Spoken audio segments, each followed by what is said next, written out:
Kaixo eta ongi etorriak gaurko saiora. Gaurkoan, Nafarroa Berriz Altxa herri ekimeneko Joseba Konpains eta Tafallako Euskara teknikari den Ana Flamarike izanen ditugu hemen platoan gonbidatu gisa. Dena den, lehenago, has gaitezen betiko edukiekin. Ikusitzagun gaurko efemerideak. 1922ko maiatzaren 27an Christopher Lee aktorea jaio zen. Gainera, 1937 urtean, Ameriketako Estatu Batuetako Kalifornian Golden Gate zubia ireki zuten oinezkoentzat. Horretaz gain, gaurko egunez baina 1941ean Toribio Altzaga antzerkilaria hil zen Donostian. Eta bukatzeko, gaurkoa bezalako egun batez, 1964 egunean, Jawaharlal Nehru Indiako independentziaren bultzatzailea hil zen. Jarrai dezagun gaurko lerroburuekin.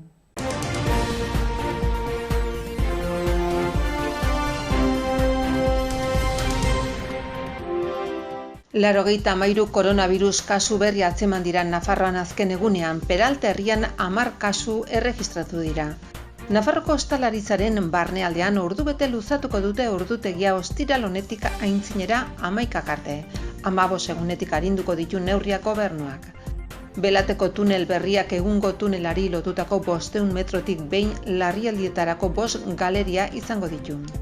Klima aldaketari eta transizio energetikoari buruzko foru legearen aurre proiektua aurkeztu dio gobernuak Nafarroko Kontseiluari nahita nahiezko irizpena eman dezan. Jokabide suiziden prebentziorako eta arretarako batzordeak polizia jardunbide egokien gida bat bultzatu du.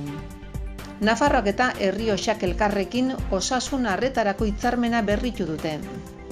Nafarroak arrazakeriaren aurkako salaketa, arreta eta sensibilizazio bulegoa sendotu du. Nafarroko gobernuak hezkuntza departamentuko haurreskolen zerbitzu berria sortzea onartu du. Iruñeko udala ikastetxeekin lanean ari da jasangarritasunari lotutako balioetan ertzeko. Udala lanean ari da Sarasate pasealekua berrurbanizatzeko proiektu batean erdigunea eta zabalgunea lotuko dituen gune irisgarria, irekia eta iragazkorra sortzeko. Fem kultur zikloaren barne Navarraen femenino epaiketa erreginari, epaiketa sorginari literatur saioa Iturramako Zibiboxan maiatzak 29an arratsaldeko 7:30 aintzinera. Gaur inoiz baino gehiago sidari oso uztarturik izenburupean 4. argazki lehiaketa parte hartu duten lanen erakusketa ikusgai Iturramako Zibiboxan maiatzak 31 bitartean.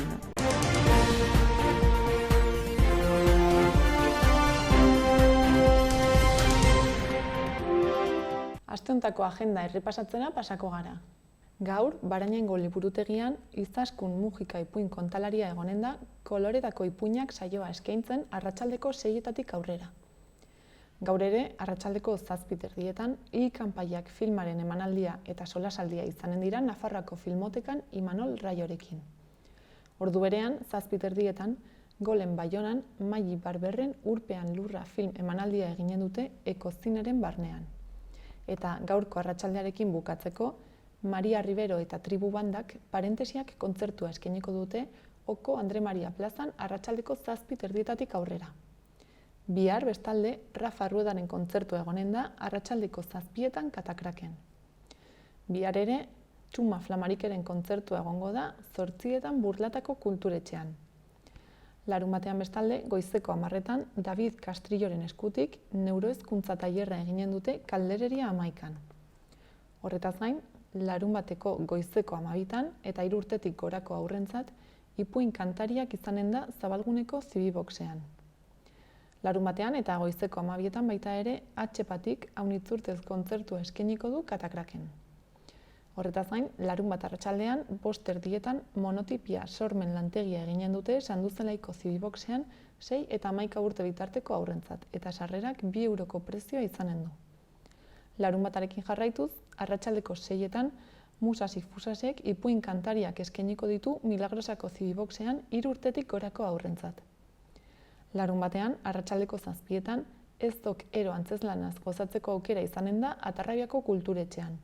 Eta azkenik, larunbatean Afuren kontzertu egongo da arratsaldeko 7etan Barañaingo kulturetxean. Gaurko komunikabideen azalak aztertzen jarraituko dugu. Diario de Notiziasekin hasiko gara. Titularra 2030erako Nafarroan emisioak 145 murriztuko direla da, punta-puntako lege baten bidez. Gainera, ERTEak irailaren 30 arte luzatu direla azpimarratzen du. Argazkiaren bidez aldiz, Belateko tunelen banaketa eginen dutela jakinarazten du.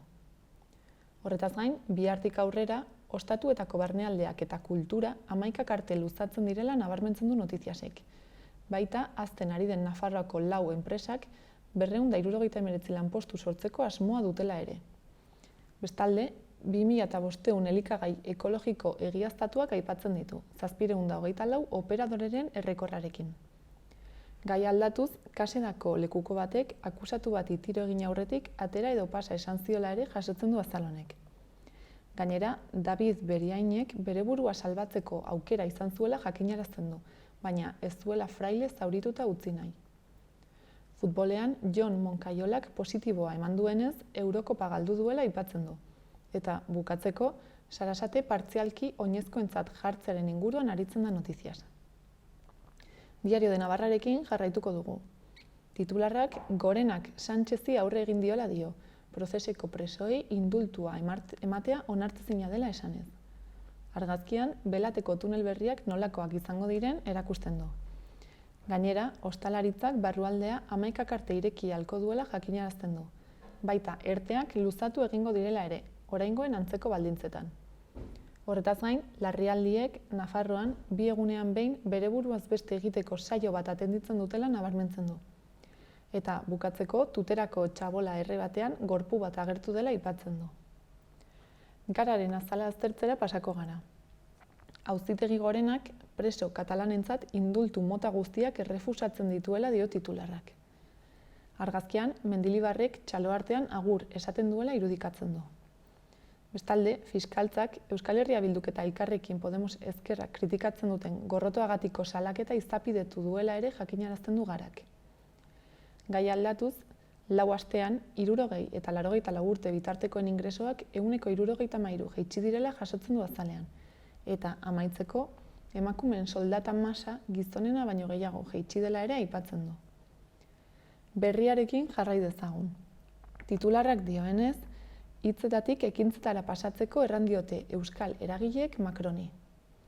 Argazkiaren bidez, grebalariei eskainitako babesa irudikatzen du. Horretaz gain, Arabako fiskaltza ernai ikertzen hasi dela jakinarazten du, Jaurlaritzak gorroto delitu bat egotzi ondoren. Gainera, Nazio Batuen erakundeak Europako Batasunari eta Libiari migratzaileak babesgabe uztea leporatu diela azpimarratzen du Berriak. Bestalde, Gipuzkoako Foru Aldundiak N1 eta A15 osorik ordaintzeko arku gehiago jarriko dituela aipatzen du. Baita Jaurlaritzak eta Nafarroak memoriaren biktimen eta bizikidetzaren arloan ituna egin dutela ere. Amaitzeko, Auzitegi Gorena buruzagi preso katalanen indultuaren aurka gertu dela nabarmentzen du azalonek. Euskal Herria irratiarekin bukatuko dugu. Albiste nagusia, Belateko tunelak bikoizteko lanak 2022an hasiko direla da. Bestalde, koronavirusaren datuetan gorakada nabarmena izan dela ere aipatzen du. Duela astebete baina 30 kasu gehiago atzeman baitituzte.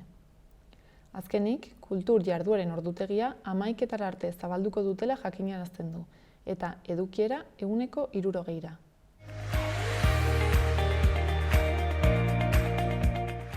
Gaurko eta biharko eguraldien iragarpenak ikustera pasako gara orain. Gaur, bero puntua izango da barnealdeko zenbait lekutan, izan ere temperaturan nabarmen igoko da. Barnealdean, temperatura maksimoak orokorrean 25 gradutik gora kokatuko dira, eta hegoaldean baliteke 28 gradura iristea. Kostaldean, brisa ibiliko denez, temperatura suabeagoa izango da. Zerua hodei gutxirekin egongo da, goi hodei batzuk soilik agertuko dira, eta ekialdeko haize suabea ibiliko da. Bihar, ostiralean, eguna hodeitsu hasiko dugu, erdi mailako hodeiekin eta goi hodeiekin.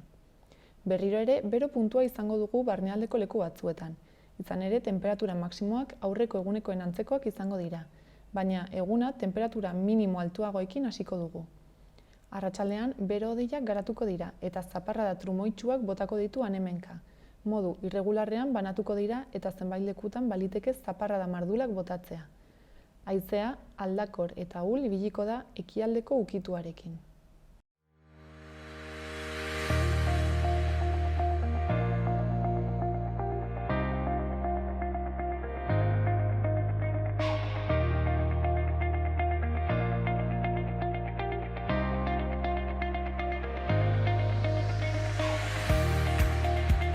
Orain, Nafarroa berriz altxa herri ekimeneko Joseba Konpains dugu hemen, gurekin platoan. Kaixo, Joseba? Kaixo. Bueno, etorri zara pixkat kontatzera ez, zer den ekimen hau, herri ekimen hau? Bai, hori da. Asmoa da azaltzea pixkat zer den Nafarroa berriz altxa Soberaniaz Libertad ekimena. Horrela ditzen da izen... Bai, izena dauka izen nagusia euskaraz, Nafarroa berriz altxa eta abizena gazteleraz ere sartu nahi izan genion, burujabetzaren aldarri hori. Eta, berez, aurkeztu zenuten duela hilabete bat inguru hemen Iruñean, eta, konta iguzu zer den, ekimen hau? Bai, begira, aurkeztu genuen apirilaren 24an, eta pixka bat nahi genuen aitzaki hartu, edo arrazoi, aitzaki baino, hartu Noaingo Batailaren 500. urtemuga.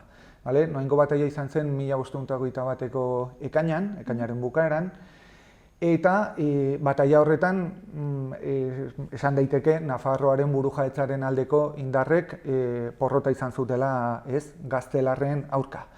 Baina guk urte borobil hori, 500 urte horiek nahi genituen erabili, batetik gorazarre egiteko matxinatu ziren herritar horiei, ez delako izan guda sol bat, baizik eta aurreko hilabeteetan Nafarroako herri ezberdinetan eman ziren herri matxinadak. Gaztelarren aurka oso berezia edo agian ezagunena izan zen Iruñekoa. Eta orduan, gertakari horiek gurera ekarri nahi genituen, argia eman, gertakari horiei, baino batez ere horren atzean zergoen zergaitien inguruko apologia egin, burujabetzarena.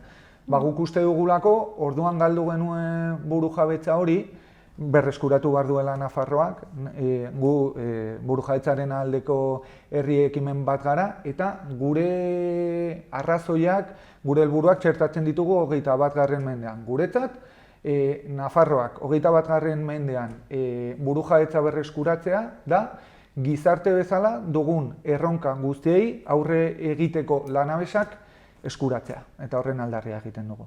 Eta orduan horren aldarri hori egiteko baduzuen nolabait ezakit puntu konkretuak edo defendatzen dituzue, badituzue horrela bide bat markatuta nolabait esateko? Bai, gainera 3 idei nagusi genituen.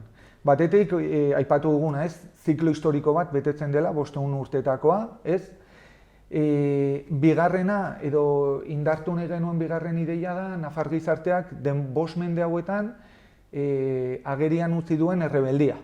Eta errebeldia hori ez zen bakarrik ikusi gaztelar konkistari aurre egin zioten herritarrengan duela 5 mende, hor gertakari batzuk daude, 1521 Noain, 22an Amaiurko gaztelua, helduen urtean ere ospakizuna egongo da, ziurrena.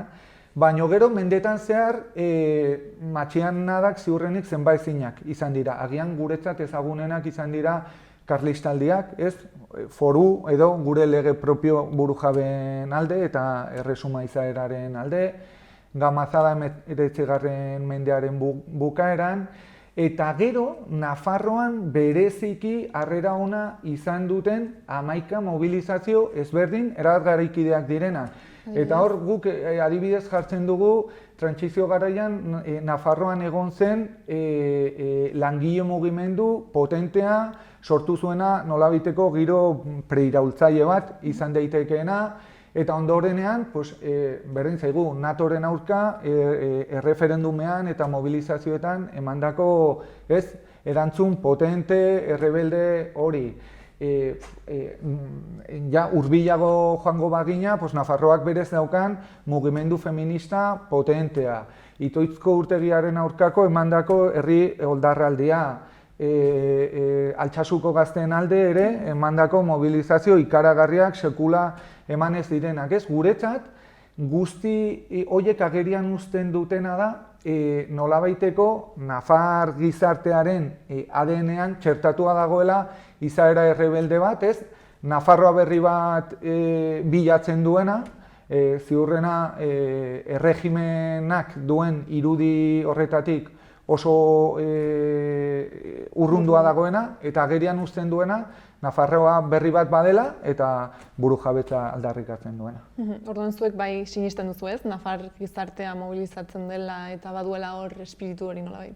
Bai, zalantzarik gabe iruditzen zaigu, batez ere agerian gelditu da historian zehar, esan dugun bezala, baina azken urteetan oso agerian gelditu da, badela Nafarroa berri bat, oso urrun dagoena, bere garaian UPNek, erregimenak egiten zuten foralidadearen irakurketa elitista, oligarka, kristau katoliko apostoliko, guretzat erabat grisa zena, eta batez ere,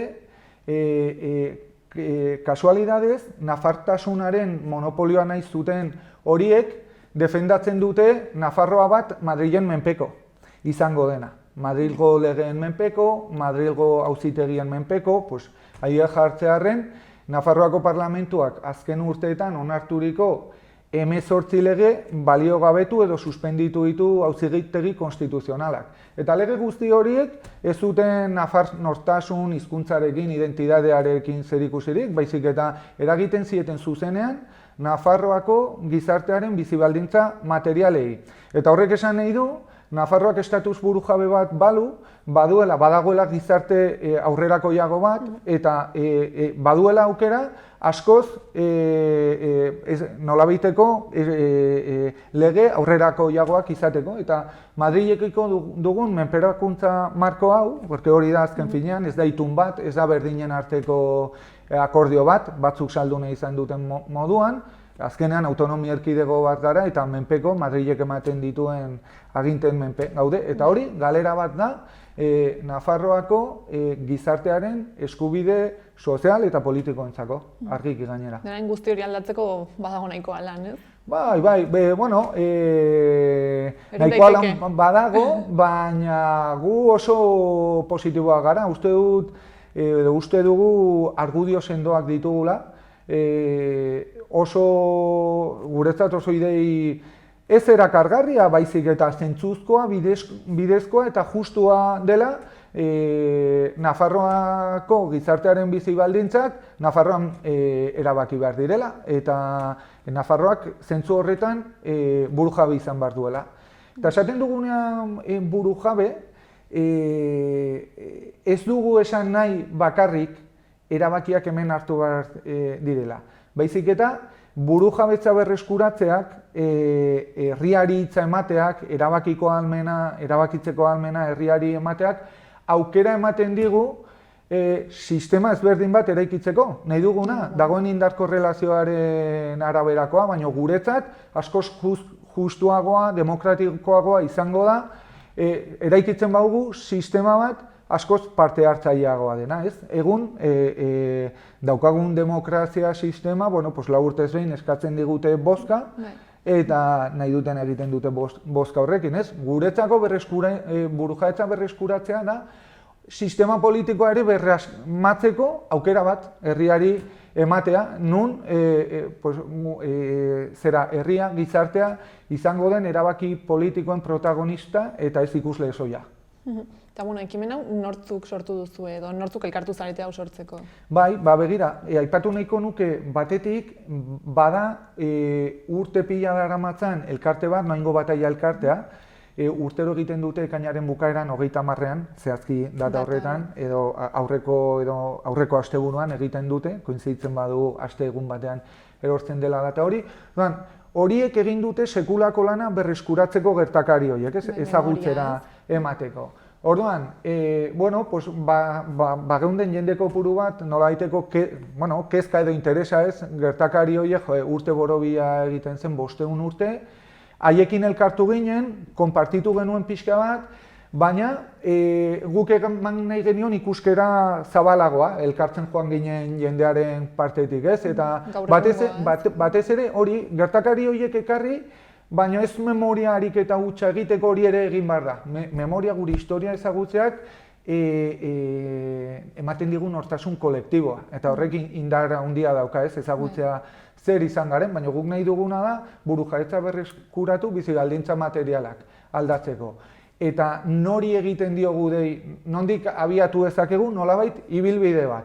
Pues hain zuzen ere, nafar gizartearen parte rebelde hori izan ditezkeenak, langile borroketan parte hartu dutenak, intxumituak izan zirenak bere garaian, egungo mugimendu feminista aktibo eta eraldatzaile horren kide direnak, horiek guztien artean, egin genuen irakurketa bat, elkartu ginen 70 pertsona, osatu genuen manifestu bat, gutxi gorabehera aldarri hauek zituenak, eta esan genuen, egin behar diogu dei bat, nafar gizarteari bereziki, oro har euskal gizarteari, baina bereziki nafar gizarteari, guri dagokigulako nafar errealidadean eragitea, eta bagoaz egitera manifestazio bat ekainaren 19an, data hori nabarmendu nahiko nuke, benetan izan daitekeena pizgarri bat nafar gizartean abian jartzeko burujabetza prozesu bat izan daitekeena.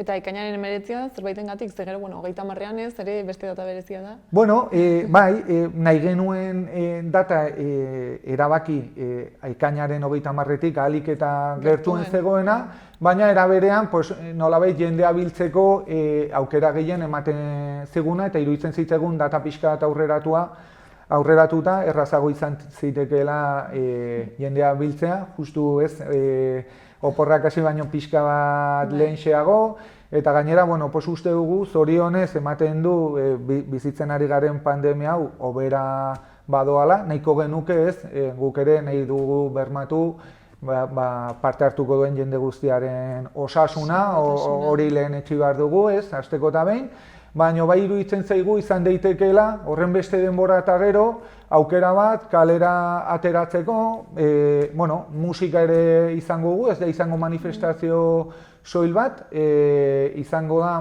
manifestazio ekitaldia, eta ekitaldi horretan noski, Nafarroan ditugun, musikari ezberdinek ere parte hartuko dute, eta nik uste dut kontu polita izango dela, nolabaiteko lotura eta indar kolektibo hori sentitzeko.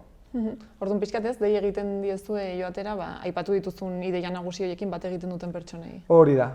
Nahiko genuke dei egitea, nafar gizarteari, berriz, duela 500 urte bezala, ez, gure leloari helduta, berriz altxatzeko, berriz matxinatzeko, nolabait berriz aldarri hori kalera teratzeko, eta lortu dezagun, Nafarroaren eztabaida politikoan ere burujabetza faltaren arazoa lehen planora ekartzea. Eta behin manifestazio edo, ekainaren 19aren egun hori eta gero, zeintzuk dira asmoak, jarraitzeko asmoa, zein alorretan lanetan edo nola? Ziurrena, aukera bat dugu kaizeina da, eta asko galdetu digute, 1522an edo datorren urtean, 2022an, beste 500 urte beteko direla, Amaiurko Gazteluko gertakari ez. Ziurrena gainera gertakari horiek Euskal Herri mailan askoz dimentsio eta ezagutza handiagoa dute, Amaiurrera doaz Euskal Herri guztitik, noainera, ez da horren ezaguna.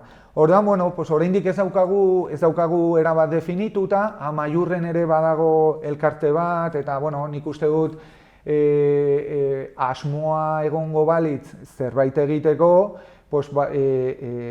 zalantzarik gabe zonaldeko jendearekin eta elkarteekin eta bertako herri mugimenduarekin kontatu beharko litzateke, baina ezpairik gabe aurtengoa arrakastatsua izango bada, eta hala pentsatzen dugu orain arte egin ditugun ekimen ezberdinengatik eta jasotzen ari garen kritika eta aldeko iritziengatik, uste dugu helduen urtean polita litzatekeela zerbait egitea. Baina definitu gabe dago. Orduan beti ere zuen lana dago pixkat momentu historiko hauekin lotuta?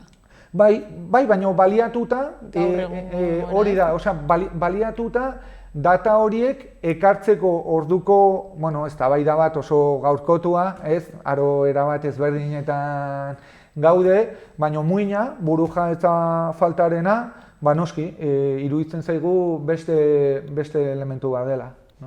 Bueno, orduan izango dugu zuen berri hemendik aurrera ere. Bai, datozen, gainera hemendik ekainaren 19 bitarte, ekimen gehiago egingo ditugu, gogoratu nahiko nuke, asteburu honetan bertan egin direla, 20 herri ezberdinetan Nafarroan ekimenak, beste toki batzuetatik deitu gaituzte esanez egin nahi dutela, daukagu dinamika guzti honen soinu banda, Roten 13 taldeak egin duena, eta kantua eta bideoklipa datozen egunera zabalduko dugu, orduan nik uste dut ze berri emango dugula. Manifestazioa eta ekitaldia ere iragartzeko prentsaurreko bat dituko dugu, orduan ziurrena gure berri izango duzu helduen egunera. Orduan pozik zaudete, indartsu zabiltzate. Bai, oso gogotsu gaude esaten dizudanagatik. Oro har oso kritika eta erantzun onak jasotzen ari garela. Orduan agian zer gizartean ez dagoen nolabait esperoan, alako zerbait?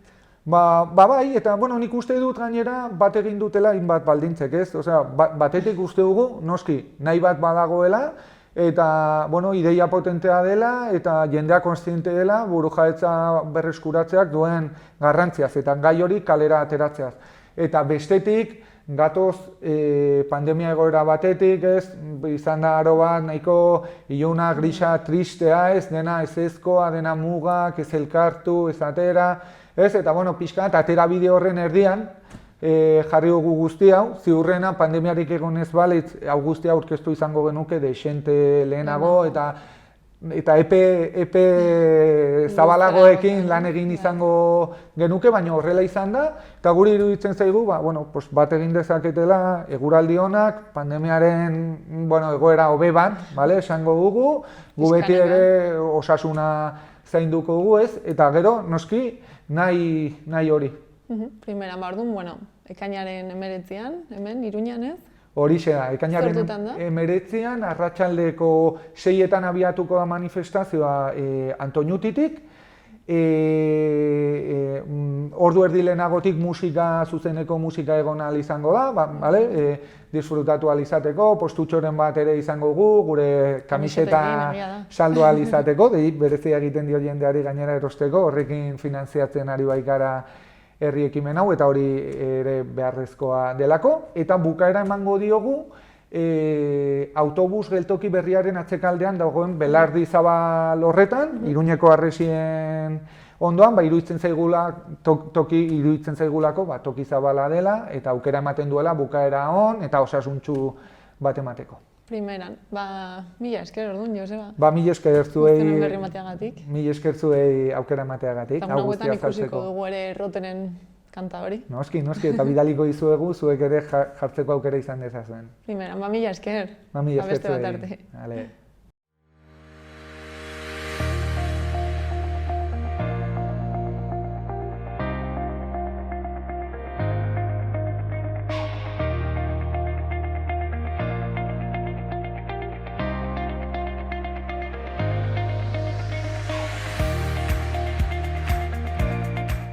Udalerrietako albisteekin jarraituko dugu.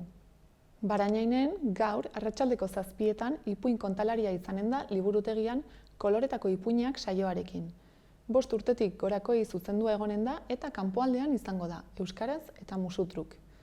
Bestalde, gaur ere, baina 6:30 Lekarozko Aroztegia proiektuari buruzko hitzaldia eginen dute herrigunean. Larunbatean aldiz, AFU taldeak kontzertua eskainiko du arratsaldeko 7etan kulturetxean, udaberria loratzen programazioaren baitan.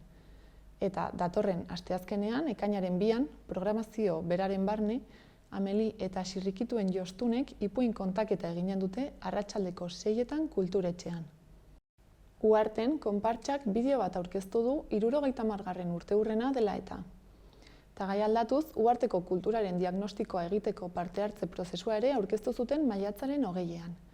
Laura Aznar Uharteko udaleko kultura zinegotziak adierazi zuenez, diagnostiko honek Uharteko alderdi politikoa, teknikoa, asoziatiboa eta herritarrak inplikatu nahi ditu etorkizuneko kulturaren plan estrategikoaren oinarriak ezartzeko.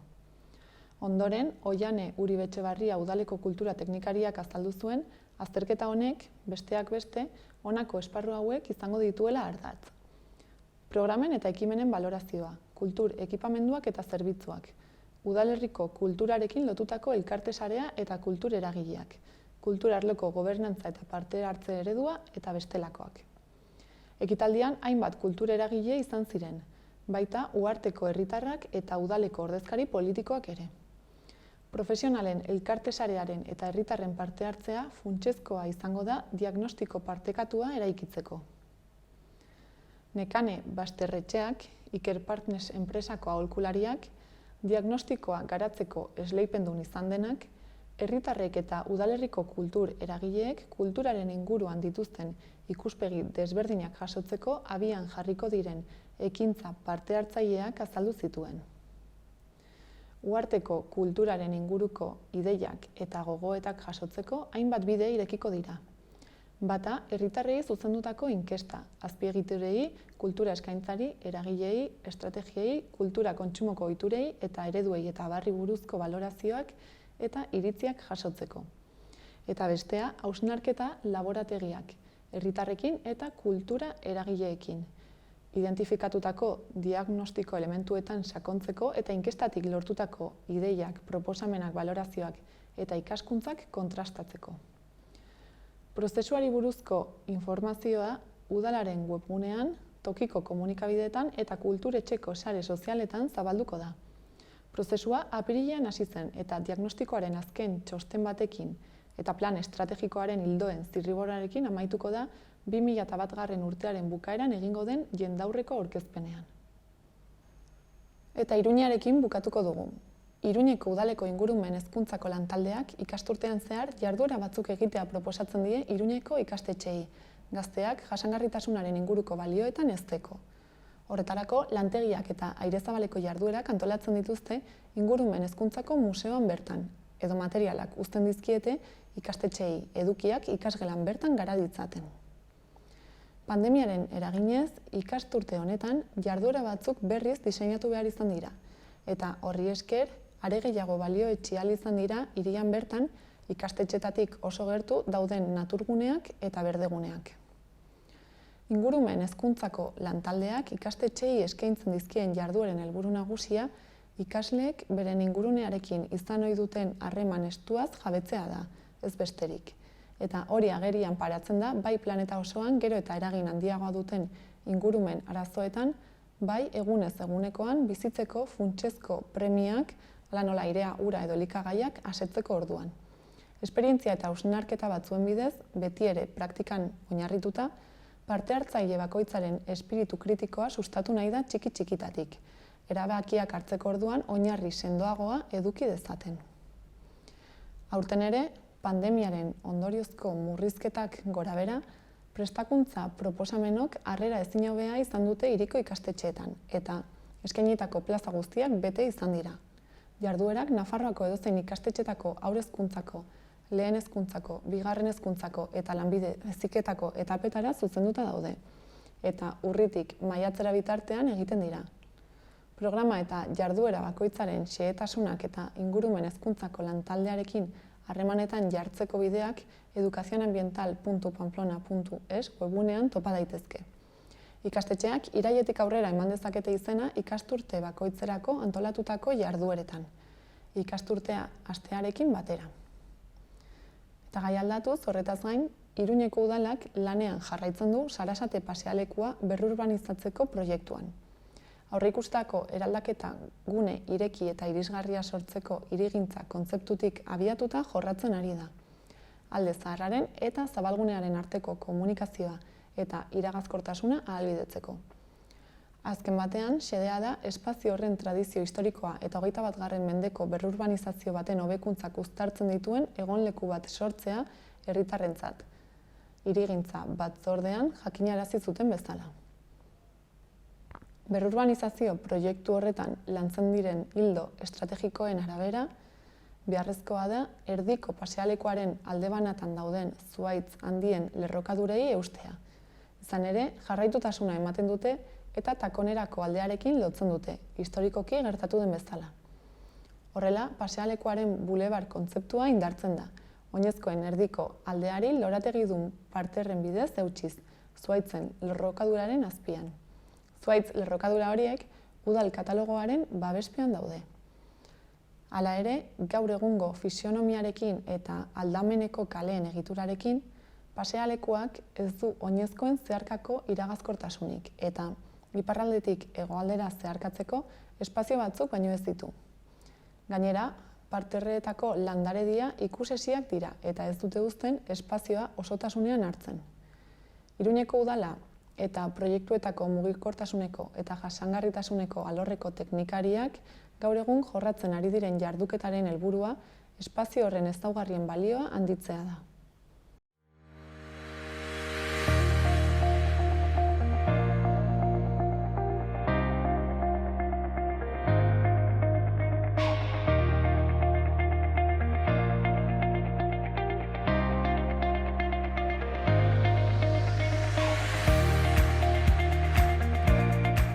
Orain Tafallako euskara teknikaria den Ana Flamarike dugu gurekin platoan. Kaixo, Ana? Haupa, bai, egunon. Zer moduz? Ongi, bai. Ze berri, Tafalla aldetik? Bueno, berri onak beti ere. Bai? Bai. Programazio orkestera gatozenean, ja berri onak dira, bai. Ze, normalean ez, Tafallan euskararen eguna egiten duzue, baina urten egoera berezi honekin, pixkat moldatu behar izan duzue. Bai, aurten eta iaz ere, iaz ere ez genuen ospatu, pixkat penaz geratu ginen, azkenean, sortu genuen bideotxo bat, pixkat zabaltzeko jende artean, baina aurten eman diogu beste buelta bat gaiari, Euskara Batzordeak horrela baloratu zuen, eta nik uste dut, programazio txuros batea dela, ez? Bai. Azkenean, lortu duguna izan da, hainbat alderi, hainbat adintarte ezberdinei zuzendutako ekitaldiak eta jarduerak antolatzea, eta hori guretzat da arrakasta. Normalean, euskararen egun hau zer izaten da, oso jendetsua eta azkenean, zergatik ezin izan da egin? Bai, oso egun... Kontaktua eta... Bai, batez ere horregatik, ez? Euskararen eguna izaten da, maiatzaren bukaera aldera edo ekainaren hasieran izaten da, eta batez ere ezaugarria da jendea eta kalea, festa giroa, ez? Orduan, pentsa, ez? Goizean goizetik ateatzen dira erraldoiak, gaiteroak, txistulariak, haurrak, taldeak, familiak, dena kalean egiten da, ez? Salbu, ekitaldi ofiziala, ofizialagoa dena udaletxean egiten da. Euskararen alde lan egiten duen pertsona, kolektibo, elkarte talde bati egiten zaio omenaldia, eta hori udaletxean egiten da. Gainakoa, gero berriz ere kalera ateatzen gara, bazkaria, musika, kontzertua, gaztea, hori izaten da festa bat. Baina hortik deus ez. Hori ezin da kontrolatu, ez? Nolabait distantziekin. Oso zaila zen, ez eta berela zinegotziek ikusi zuten hori bertan bera utzi behar zela, eta ordezko bezala programazio bat aurrera ateatzea, ontzat hartu eman zuten, eta aurrera hori egin dugu. Eta nolabait, ordezkatzeko ekitaldi ofiziala edo omendua edo hori dena, pentsatu dugu, ze hobeki, igual, kulturari berari egitea omenaldia, ez? Azkenean, kulturaren bitartez euskara transmititzen da, euskara iristen da, familien gana, gazten gana, musikaren bitartez, aurren gana ere bai, bitarteko egokia, erreza, atsegina, afektiboa ere bai, gauza asko, ez? Lortzen du kulturak, eta hori izan da gure apostua, eta nolabait, omendua hori, euskal kultura. Orduan izan da pixkat simbolikoa. Bai, berez ekitaldirik ez dugu egin, ez diogu ezer oparituko kulturari, baina kulturaz jantziko gara, elikatuko gara, eta bustiko gara, ez? Apirilean hasiera eman zitzaion nolabait programazio honi, bertso saio potentea izan genuen Tafallan, bai Jon Maia, Maian Arzalluz, zein gehiago, etorri ziren Tafallara, bai, eta oso saio polita izan zen, bai. Eta gero maiatza ekaina bitartean, bai aurrentzako jolasgunea sortu dugu, ostegunetan elkartzen dira 3-6 urte bitarteko aurrak, horra azokan, begirale batekin, eta oso gustora. Hor ere gabezia handia dago Tafallan, ez? Aurrak ikastolatik atera eta non erabiliko dute euskara, non hitz egingo dute euskaraz, ez? Basikira... Honek aukera eman dira. Bai, txokoetan gustora daude eta euskaraz ari dira. eta hori gauzak Hori da ere helburuetako bat, ez? Imaginatzen dut. Bai, erabileran zera eragitea, egoerak sortzea, naturaltasunez, freskotasunez, ze aurrak haien artean euskaraz egitea, eta bai. Eta aurretaz gain, besteentzako ze nolako jardun? Bueno, bertso saioa ez, aipatu duzu? Bai, bertso saioa orokorrean, gero besteltik irakurle taldea daukagu Tafallan, euskaraz. Hor ere biltzen da, dozena bat lagun, hor ere gehienak 50 urtetik gorakoak, adinaz beste, bai, ataz beste bai, emakumea gehienak. Eta hori ere oso saio politak dira. Bi saiotara etorri zen eta etorriko dira idazleak, eta orduan idazleekin hitz egiteko parada daukagu eta lujo bat. Usu Alberdi egon zen aurrekoan, eta ekainekora etorriko da Garazia Rula. Orduan hori ere, beste zera... Piskat helduentzat. Bai. Eta gero gaztei begira, bada Ager Baskonum literatura lehiaketa, hori apirilean martxan jarri genuen, eta ekainaren erdialdera izango da sari banaketa ekitaldia. Hor gazte askok parte hartzen dute, bai poesian eta narrazioa zeratan, modalitatetan. Eta denetarik, gazteek, pixkat, paperean islatzen dituzte bere ametsak, bere frustrazioak, bere gogoak, bere utxuneak, gai asko jorratzen dituzte idazlanetan, eta orain zera lan guztiak pasa dizkiegu epaimaikidei, eta horari dira pixkat irakurtzen, aztertzen, baloratzen, eta datorren astean edo epaia emango digute, ezagutzera emango dugu, eta ekainaren 18an sari banaketa ekitaldia izango da Tafallan. Hor Tafallako musika talde batek joko du, eta hor sari banaketa tartekatuko dugu, eta pixka bat entretenitu dagoa, eta bingo dugu. Eta momentuz, zer nolako parte hartzea ari da egoten jarduera hauetan? Ona, bai, politia, bai. Egia esateko, nik uste dut udalen somatzen dugula alor guztietan, ez? Jendeak kalea atiatzeko gogoa, ez? Piskat esaten nahi gaena, ez? Odei beltz hori gainetik kentzeko gogoa eta barre egiteko, bestelako gaiak entzuteko, ikusteko eta hori dena, ez? Bai, kalea atiatzeko gogoa. Eta aitzaki politak dira, bai bertso saioak, bai jokuak, eta biharko antzerki lana, ez?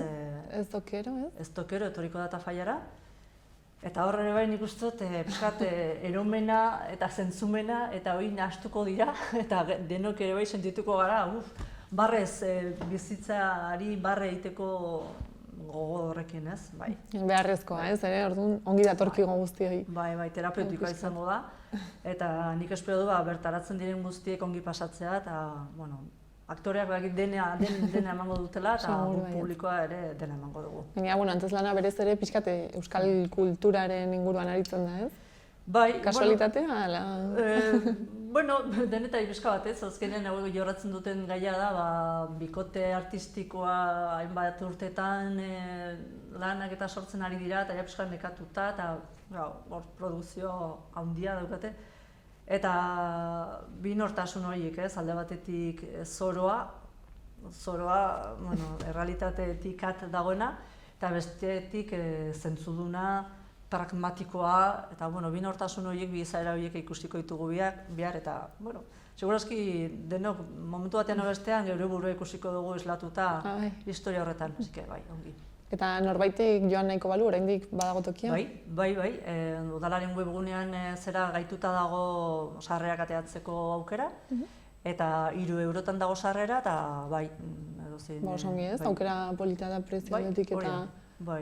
Bai, hori ere, ez nolabait erraztu nahi dugu jendea joan alizatea, eta prezioa beti simbolikoa, baina merke jartzen dugu jendea joateko.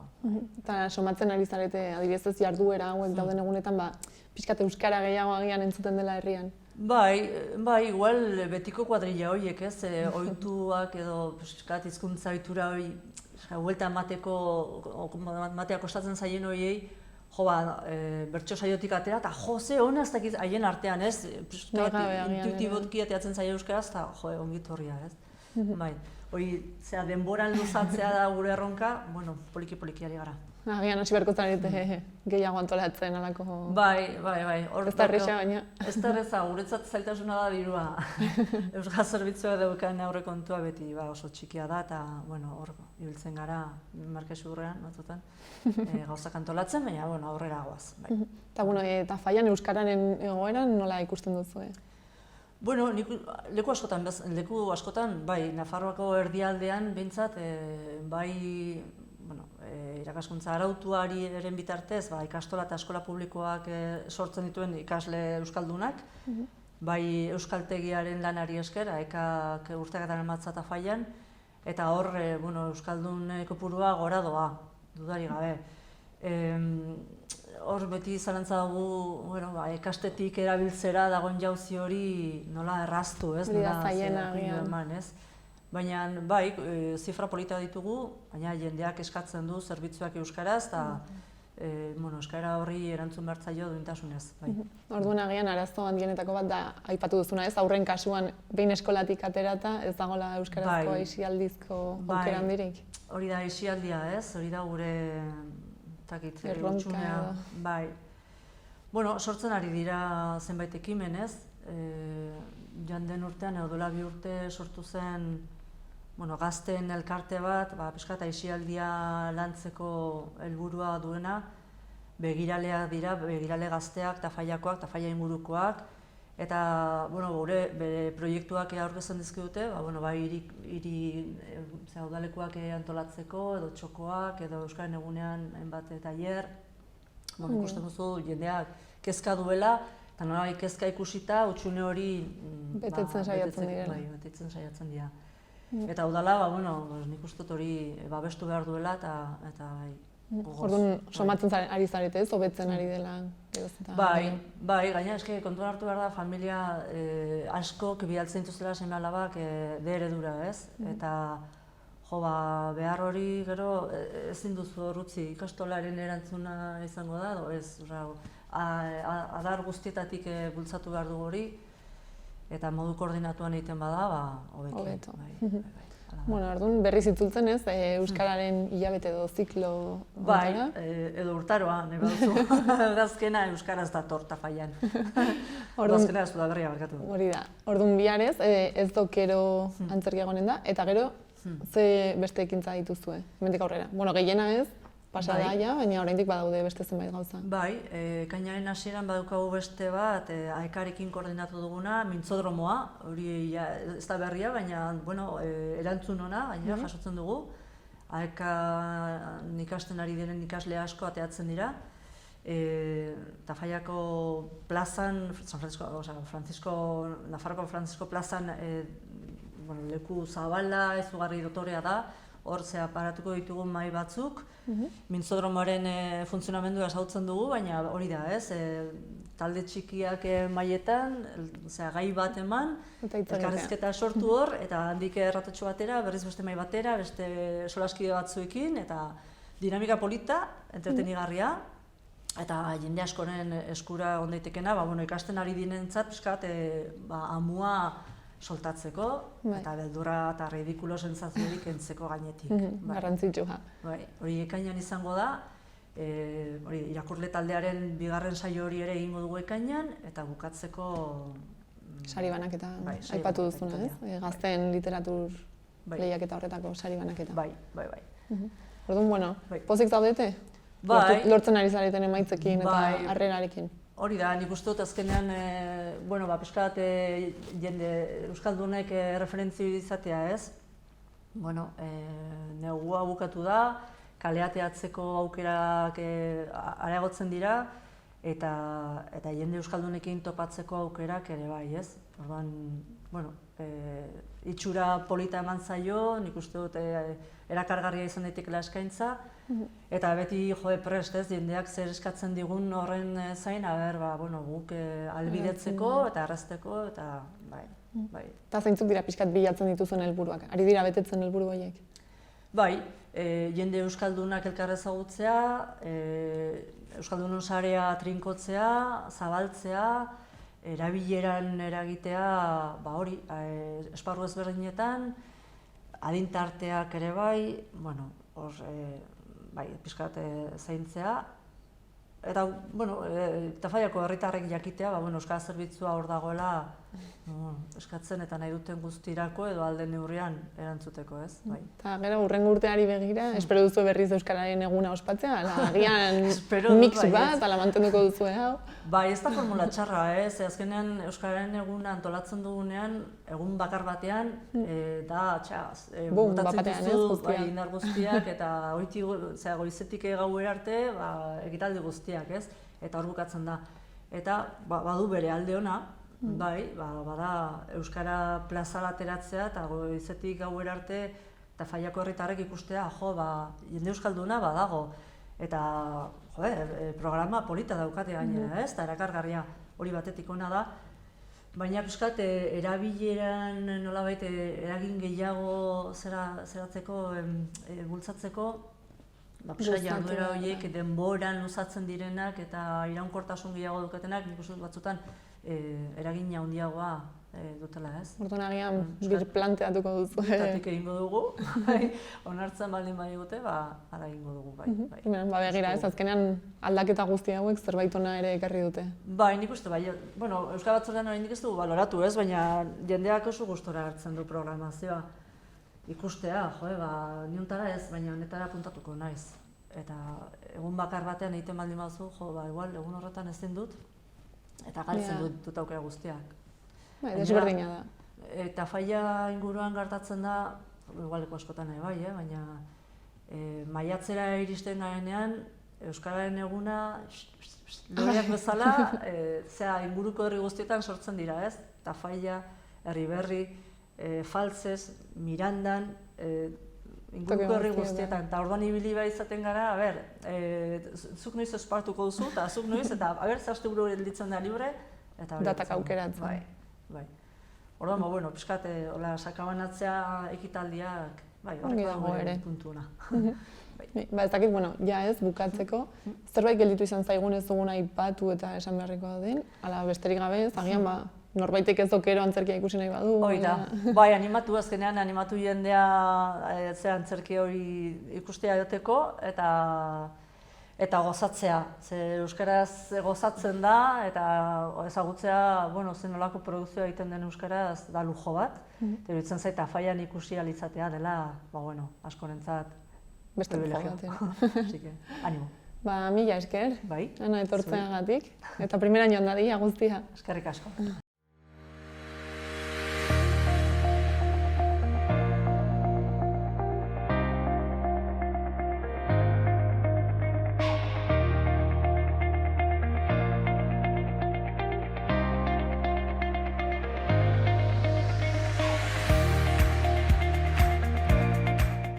Beno, gaurkoz hau izan da guztia.